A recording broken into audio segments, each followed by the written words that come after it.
जय श्री कृष्णा। आइए सुनते हैं बैसाख मास महात्म्य। अध्याय 7। ब्राह्मण ने पूछा, धर्मराज, बैसाख मास में प्रातः काल स्नान करके एकाग्रचित हुआ पुरुष भगवान माधव का पूजन किस प्रकार करे? आप इसकी विधि का वर्णन करें।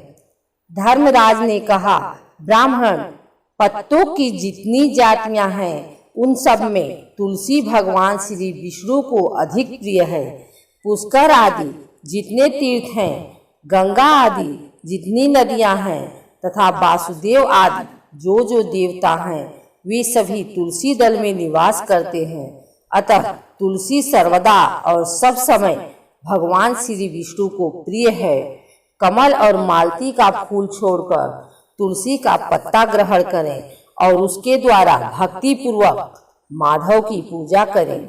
उसके पुण्य फल का पूरा वर्णन करने में शेष भी समर्थ नहीं है। जो बिना स्नान किए ही देव कार्य या पितृ कार्य के लिए तुलसी का पत्ता तोड़ता है, उसका सारा कर्म निष्फल हो जाता है तथा वह पंचगव्य पान करने से शुद्ध होता है। जैसे हरे बहुतेरे रोगों को तत्काल हर लेती है, उसी प्रकार तुलसी दरिद्रता और दुख भोग आदि से संबंध रखने वाले से अधिक पापों को भी शीघ्र ही दूर कर देती है। तुलसी काले रंग के पत्तों वाली हो या हरे रंग की, उसके द्वारा श्री मधुसूदन का पूजन करने से प्रत्येक मनुष्य, विशेषतः भगवान का भक्त, नर से नारायण हो जाता है। जो पूरे बैसाख भर तीनों संध्याओं के समय तुलसी दल से मधुहंता श्री हरि का पूजन करता है, उसका पुनः इस संसार में जन्म नहीं होता।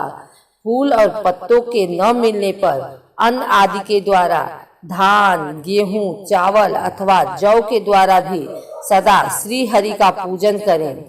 तत्पश्चात सर्वदेवमय भगवान विष्णु की प्रदक्षिणा करें। इसके बाद देवताओं, मनुष्यों, पितरों तथा चराचर जगत का तर्पण करना चाहिए। पीपल को जल देने से दरिद्रता, कालकर्णी एक प्रकार का रोग होता है, दुःस्वप्न, दुश्चिंता तथा संपूर्ण दुख नष्ट हो जाते हैं। जो बुद्धिमान पीपल के पेड़ की पूजा करता है, उसने अपने पितरों को तृप्त कर दिया, भगवान विष्णु की आराधना कर ली तथा संपूर्ण ग्रहों का भी पूजन कर लिया। अष्टांग योग का साधन, स्नान करके पीपल के वृक्ष का सिंचन तथा श्री गोविंद का पूजन करने से मनुष्य कभी दुर्गत को नहीं प्राप्त होता। जो सब कुछ करने में असमर्थ हो, वह स्त्री या पुरुष, यदि पूर्वोक्त नियमों से युक्त होकर बैसाख की त्रयोदशी, चतुर्दशी और पूर्णिमा तीनों दिन भक्ति से विधि पूर्वक प्रातः स्नान करे तो सब पातकों से मुक्त होकर अक्षय स्वर्ग का उपभोग करता है। जो बैसाख मास में प्रसन्नता के साथ भक्ति पूर्वक ब्राह्मणों को भोजन कराता है तथा 3 रात तक प्रातः काल एक बार भी स्नान करके संयम और शौच का पालन करते हुए श्वेत या काले तिलों को मधु में मिलाकर 12 ब्राह्मणों को दान देता है और उन्हीं के द्वारा स्वस्ति वाचन कराता है तथा मुझ पर धर्मराज प्रसन्न हो, इस उद्देश्य से देवताओं और पितरों का तर्पण करता है, उसके जीवन भर के किए हुए पाप तत्काल नष्ट हो जाते हैं। जो बैसाख की पूर्णिमा को मणिक, मटका, जल के घड़े, पकवान तथा सुवर्णमय दक्षिणा दान करता है, उसे अश्वमेघ यज्ञ का फल मिलता है। बैसाख महात्म्य के विषय में प्राचीन इतिहास में भी कहा गया है, जिसमें एक ब्राह्मण का घने वन के भीतर प्रेतों के साथ संवाद हुआ था। मध्य प्रदेश में एक धन शर्मा नामक ब्राह्मण रहता था। उसमें पाप का लेश मात्र भी नहीं था। एक दिन वह कुश आदि के लिए वन में गया। वहां उसने एक अद्भुत बात देखी। उसे 3 महाप्रेत दिखाई दिए, जो बड़े ही दुष्ट और भयंकर थे। धन शर्मा उन्हें देखकर डर गया। उन प्रेतों के केस ऊपर को उठे हुए थे, लाल आंखें, काले दांत और सूखा हुआ उनका पेट था।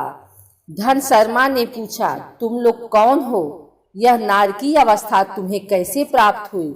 मैं भय से आतुर और दुखी हूँ, दया का पात्र हूँ, मेरी रक्षा करो। मैं भगवान विष्णु का दास हूँ, मेरी रक्षा करने से भगवान तुम लोगों का भी कल्याण करेंगे। भगवान विष्णु ब्राह्मणों के हितैषी हैं, मुझ पर दया करने से वे तुम्हारे ऊपर संतुष्ट होंगे। श्री विष्णु का अलसी के पुष्प के समान श्याम वर्ण है, वे पीताम्बरधारी हैं। उनका नाम श्रवण करने मात्र से सब पापों का क्षय हो जाता है।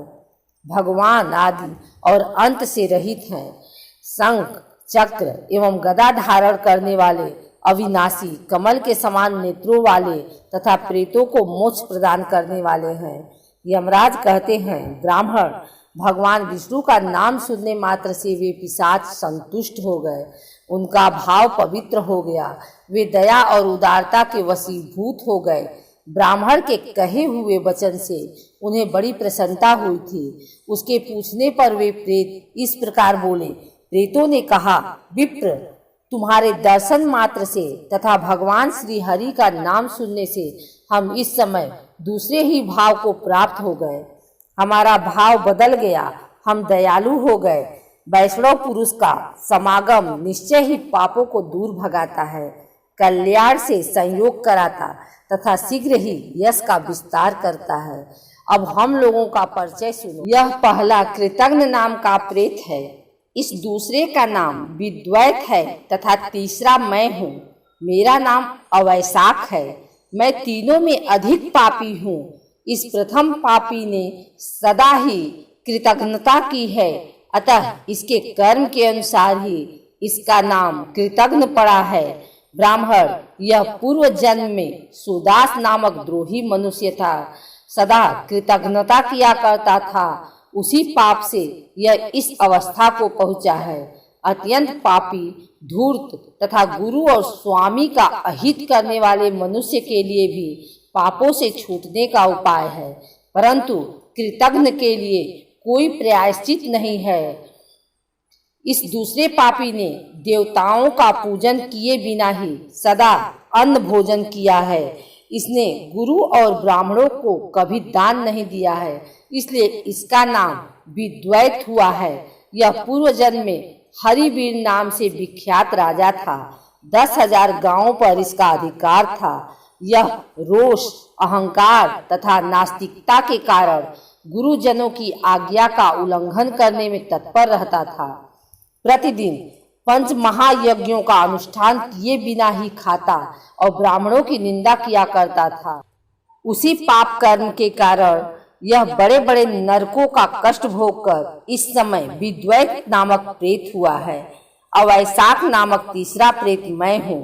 मैं पूर्व जन्म में ब्राह्मण था, मध्य प्रदेश में मेरा जन्म हुआ था। मेरा नाम गौतम था और गोत्र भी गौतम ही था। मैं बासपुर गांव में निवास करता था।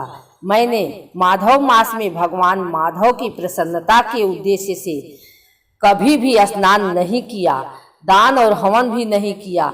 विशेषतः वैशाख मास से संबंध रखने वाला कोई कर्म नहीं किया। वैशाख में मधुसूदन का पूजन नहीं किया तथा विद्वान पुरुषों को दान आदि से संतुष्ट नहीं किया।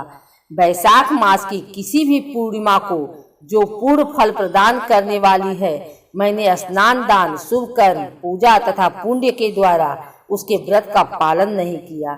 इससे मेरा सारा वैदिक फल निष्फल हो गया। मैं अवैशाख नामक प्रेत होकर सब ओर विचरता हूँ। हम तीनों के प्रेत योनि में पड़ने का जो कारण है वह सब मैंने तुम्हें बता दिया। अब तुम हम लोगों का पाप से उद्धार करो, क्योंकि तुम विप्र हो। ब्राह्मण, पुण्यात्मा साधु पुरुष तीर्थों से भी अधिक बढ़कर है। वे शरण में आए हुए महान पापियों को भी नरक से तार देते हैं। जो मनुष्य सदा गंगा आदि संपूर्ण तीर्थों में स्नान करता है तथा जो केवल साधु पुरुषों का संग करता है, उनमें साधु संग करने वाला पुरुष ही श्रेष्ठ है। अतः तुम मेरा उद्धार करो। अथवा मेरा एक पुत्र है जो धन शर्मा नाम से विख्यात है। स्वामी, तुम उसी के पास जाकर ये सब बातें समझाओ। हमारे लिए इतना परिश्रम करो जो दूसरों का कार्य उपस्थित होने पर उसके लिए उद्योग करता है उसका फल मिलता है, वह यज्ञ, दान और शुभ कर्मों से भी अधिक फल का भागी होता है। यमराज कहते हैं, ब्राह्मण, उस प्रेत का वचन सुनकर धनसरमा को बड़ा दुख हुआ। उसने यह जान लिया कि ये मेरे पिता हैं जो नरक में पड़े हुए हैं। तब वह सर्वथा अपनी निंदा करते हुए बोला। धनसरमा ने कहा, स्वामी, मैं ही गौतम का आपका पुत्र धनसरमा हूँ। मैं आपके किसी काम न आया, मेरा जन्म निरर्थक है। जो पुत्र आलस्य छोड़कर अपने पिता का उद्धार नहीं करता, वह अपने को पवित्र नहीं कर पाता। जो इस लोक और परलोक में भी सुख का संतान विस्तार कर सके, वही संतान या तनय मान गया है। इस लोक में धर्म की दृष्टि से पुरुष के दो ही गुरु हैं, पिता और माता। इनमें भी पिता ही श्रेष्ठ है, क्योंकि सर्वत्र बीज की ही प्राधान्यता देखी जाती है। पिताजी, क्या करूं, कहाँ जाऊं, कैसे आपकी गति होगी? मैं धर्म का तत्व नहीं जानता, केवल आपकी आज्ञा का पालन करूंगा। प्रेत बोला, बेटा, घर जाओ और यमुना में विधि पूर्वक स्नान करो। आज से 5वें दिन बैसाख की पूर्णिमा आने वाली है, जो सब प्रकार की उत्तम गति प्रदान करने वाली तथा देवता और पितरों के पूजन के लिए उपयुक्त है। उस दिन पितरों के निमित्त भक्ति पूर्वक तिल मिश्रित जल का घड़ा, अन्न और फल दान करना चाहिए। उस दिन जो श्राद्ध किया जाता है वह पितरों को 1000 वर्षों तक आनंद प्रदान करने वाला होता है।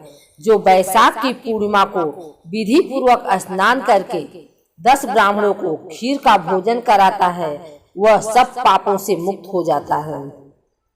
जो धर्मराज की प्रसन्नता के लिए जल से भरे हुए 7 घड़े दान करता है, वह अपनी 7 पीढ़ियों को तार देता है। बेटा, त्रयोदशी, चतुर्दशी तथा पूर्णिमा को भक्ति परायण होकर स्नान, जप, दान, होम और श्री माधव का पूजन करो और उससे जो फल हो हम लोगों को समर्पित कर दो। ये दोनों प्रेत भी मेरे परिचित हो गए हैं, अतः इनको इसी अवस्था में छोड़कर मैं स्वर्ग में नहीं जा सकता। इन दोनों के पाप का भी अंत आ गया है। यमराज कहते हैं, ब्राह्मण, बहुत अच्छा कहकर वह श्रेष्ठ ब्राह्मण अपने घर गया और वहां जाकर उसने सब कुछ उसी तरह किया। वह प्रसन्नता पूर्वक परम भक्ति के साथ बैसाख स्नान और दान करने लगा।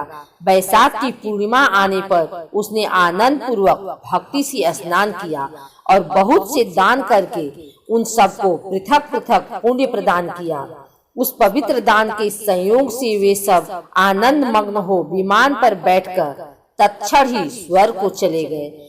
ब्राह्मणों में श्रेष्ठ धनसरमा भी श्रुति, स्मृति और पुराणों का ज्ञाता था। वह चिरकाल तक उत्तम भोग कर अंत में ब्रह्मलोक को प्राप्त हुआ।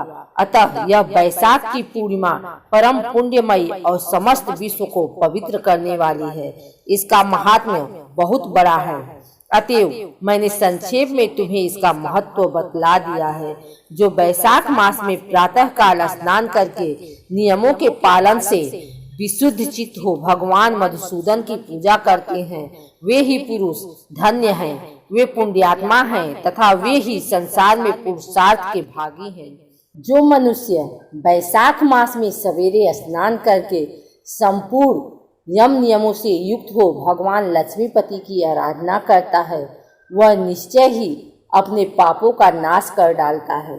जो प्रातः काल उठकर श्री विष्णु की पूजा के लिए गंगा जी के जल में डुबकी लगाते हैं, उन्हीं पुरुषों ने समय का सदुपयोग किया है। वे ही मनुष्यों में धन्य तथा पाप रहित हैं। बैसाख मास में प्रातः काल नियम युक्त हो मनुष्य जब तीर्थ में स्नान करने के लिए पैर बढ़ाता है, उस समय श्री माधव के स्मरण और नाम कीर्तन से उसका एक एक पग अश्वमेघ यज्ञ के समान पुण्य देने वाला होता है।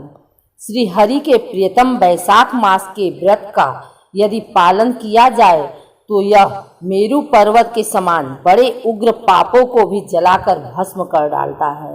विप्रवर, तुम पर अनुग्रह होने के कारण मैंने यह प्रसंग संक्षेप में तुम्हें बता दिया है। जो मेरे कहे हुए इस इतिहास को भक्ति पूर्वक सुनेगा वह भी सब पापों से मुक्त हो जाएगा तथा उसे मेरे लोक यमलोक में नहीं आना पड़ेगा। वैशाख मास के व्रत का विधि पूर्वक पालन करने से अनेकों बार के किए हुए ब्रह्म हत्यादि पाप भी नष्ट हो जाते हैं। यह निश्चित बात है वह पुरुष अपने 30 पीढ़ी पहले के पूर्वजों और 30 पीढ़ी बाद के संतानों को भी तार देता है, क्योंकि अनायास ही नाना प्रकार के कर्म करने वाले भगवान श्री हरि को वैशाख मास बहुत ही प्रिय है। अतएव वह सब मासों में श्रेष्ठ है।